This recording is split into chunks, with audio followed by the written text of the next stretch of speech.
This is chapter 10 of Touching Spirit Bear.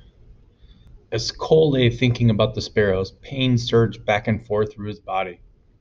He felt himself slipping into darkness and blinked hard, doggedly clinging to life, willing himself to not let go.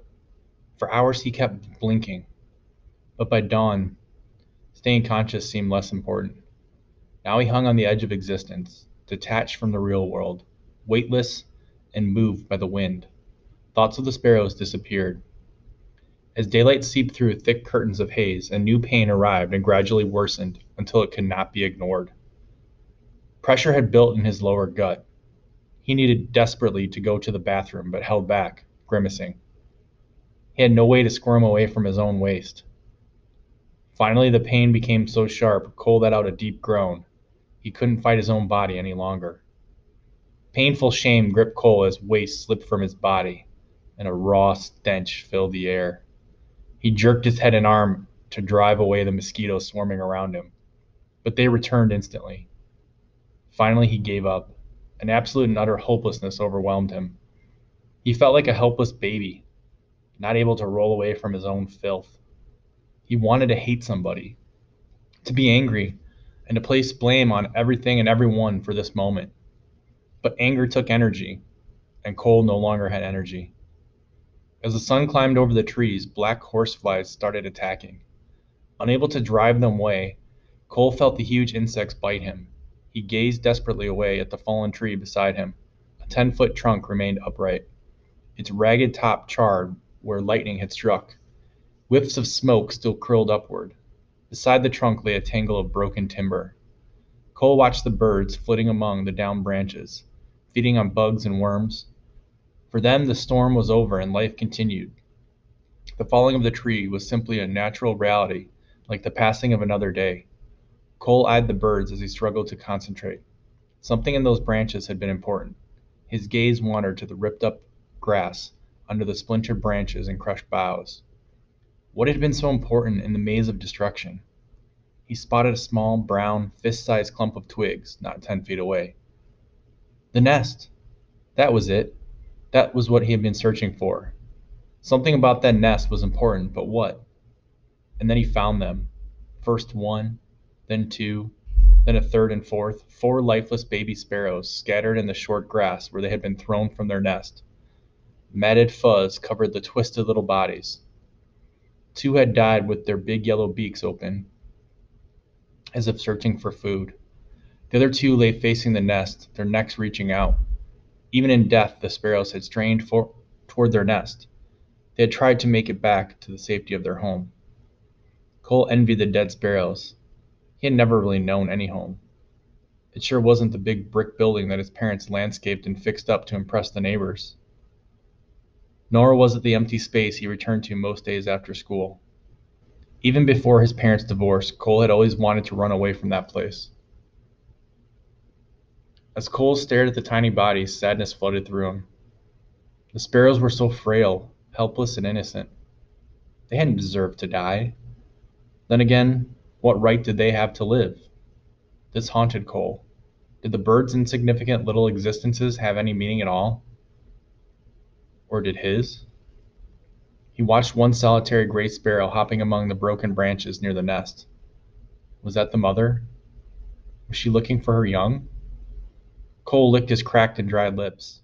At least the babies had a mother to search for them. Nobody, not even a scrawny gray bird, was looking for him. Cole's eyes grew moist. He couldn't stop thinking about the tiny birds strewn in the grass. Had they suffered before they died, or did their fragile existence just suddenly stop? And what had happened to their energy when their hearts quit beating? It didn't seem right that now maggots would eat the bodies. Or maybe they would just rot into the ground to help the grass grow. Maybe that was the circle Edwin had spoken of. You live, die, and rot. Then something else lives, dies, and rots. Cole understood this cycle. Beside him, a tree had died. Already, ants and bugs crawled among the cracked bark and splintered wood. For them, life went on. In a few weeks, they would make new homes from the wood. With time, the tree would rot and become dirt. Then a new seed would fall and grow, and another tree would push upward. Years later, that tree would fall back to earth and begin the cycle all over again. Yes, death was part of living. Cole knew his own body would eventually die and decay and be reduced to dirt. That was okay. That was how the world worked. But how had the world benefited from his living? Was he no better than a tree or some weed? Was his life just fertilizer for the soil? Cole grunted angrily. He didn't want to die yet. Yes, someday that would be part of his circle. Someday he would lie in his own waste and be eaten by maggots, but not now. Suddenly, in that moment, Cole made a simple decision. He wanted to live. In death, there was no control, no anger, no one to blame, no choices, no nothing. To be alive was to have choice. The power to choose was real power, not the fake power of making others afraid. Cole knew he had used that fake power many times. All of his life, he had squandered his choices, wallowing in revenge and self pity, keeping himself down. Now, as he lay near death, those he had hated were safe and warm. Those he had blamed were still alive and well. He had hurt himself most. Life was empty and meaningless unless he found some meaning. Maybe it was a vision, or maybe just a thought, maybe a hallucination. A simple image entered in Cole's mind: a tiny sparrow in a nest, helpless, neck straining upward, mouth gaping open. The sparrow Cole imagined was not angry. The young bird was helpless. It knew nothing of pride or control. It pleaded only for help, wanting nothing more than a worm brought by its mother. A worm was food. Food was energy, and energy was life. The baby begged simply for life. Mosquitoes and horseflies swarmed around Cole's face. He grunted and jerked his head. It didn't matter who was at fault for his dismal life. All that mattered was living. Cole wanted to live and once again make choices. But to live, he needed food, and soon. But how? Every ounce of food he had eaten earlier lay in vomited chunks beside his body. Cole fingered blades of grass under his left hand, then broke off a few and brought them to his lips. His dry, swollen tongue felt stuffed into his mouth. Deliberately, he opened his crusted lips and poked the grass inside. As he worked his jaws to chew, he reached for more grass. Gradually, the stringy green blades formed a wad in his mouth, and he swallowed. Without water, the clump caught in his throat. Again, he tried to swallow, but gagged. The clump was stuck and refused to go down or come back up. Panicking, Cole stifled a cough.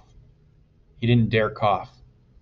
Frantically, he gagged harder, twisting his head, straining until he felt blood vessels bulge in his face. He couldn't breathe. The clump was suffocating him. Raising his head, mouth wide open, he convulsed, frantic, and desperate to dislodge the grass. His body screamed for air. Then suddenly, explosively, he coughed, ejecting the wad of grass. Violent pain, like the claws of the spirit bear, ripped at his ribs. Cole gasped and clenched his teeth, hugging his side with his left arm while his head swam in a fog. A long, grueling minute passed before the pain eased and he dared allow a shallow breath to seep past his lips. Sweat beaded his forehead. When he opened his eyes again, he glanced around and found the stringy lump of grass on the ground beside his chest. He stared. What other choice did he have if he wanted to live? Reluctantly, he picked up the wad and returned it to his mouth. This time he chewed a very long time before swallowing. He exhaled with relief when the grass went down. As Cole reached for more grass, he spotted a worm near his hand and grabbed it instead. The long worm bunched up and squirmed to get free, so he brought it quickly to his mouth and poked it safely past his cracked lips. It coiled against his tongue as he bit it and started chewing. The worm was easier to chew than grass and went down with the first swallow.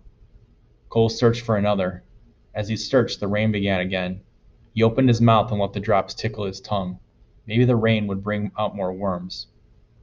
The second and third worms Cole found were smaller, and he ate them quickly. His teeth crunched on dirt, and there wasn't much flavor, but he chewed as he watched another big worm creep slowly past his hand, just inches beyond his reach. Failing to find more worms, he turned his attention to bugs. The ground teemed with insects, and he began putting ants, beetles, spiders, and even a fuzzy caterpillar into his mouth. With each insect, he closed his eyes and imagined a baby sparrow reaching upward with an open beak. Finally exhausted, Cole rested. Sometime later, the rain stopped, and a warm sun brought back the thick clouds of mosquitoes and horseflies. They swarmed over Cole's body as if he were a dead carcass. He tried to shoo them away with an awkward swing of his hand, but they returned before his fingers touched the ground. Dozens blanketed his bloody face, neck, chest, and arms. The only place Cole felt no bites was on his broken right arm. He raised his head to look. His right arm was shaded black with mosquitoes, as thick as hair. Cole could only stare, and finally he closed his eyes. In the darkness, he still felt the sharp bites of the horseflies, and he felt the mosquitoes, dozens and dozens of tiny pins pricking him, sucking at him, leaving their itchy venom behind. If only he had the Atao blanket for protection.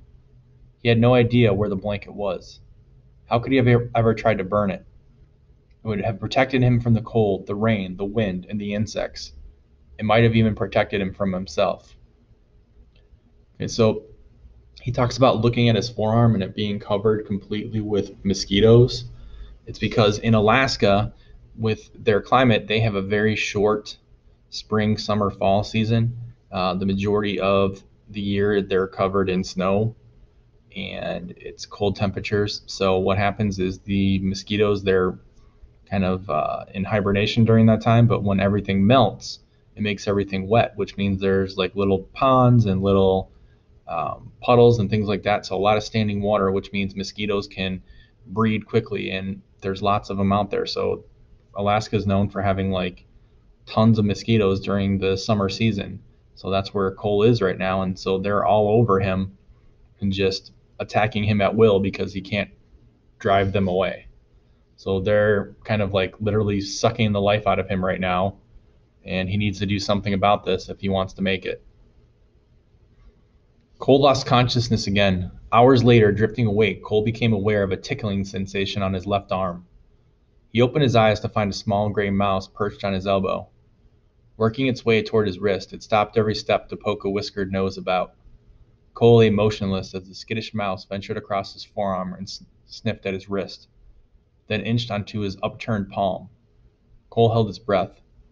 He would have only one chance. Catching the mouse would be better than a dozen worms or 100 bugs. The mosquitoes had not slowed their feasting. Hundreds covered Cole's exposed skin, their tiny torsos swollen with blood. Several landed on his eyelids, and Cole blinked to drive them away.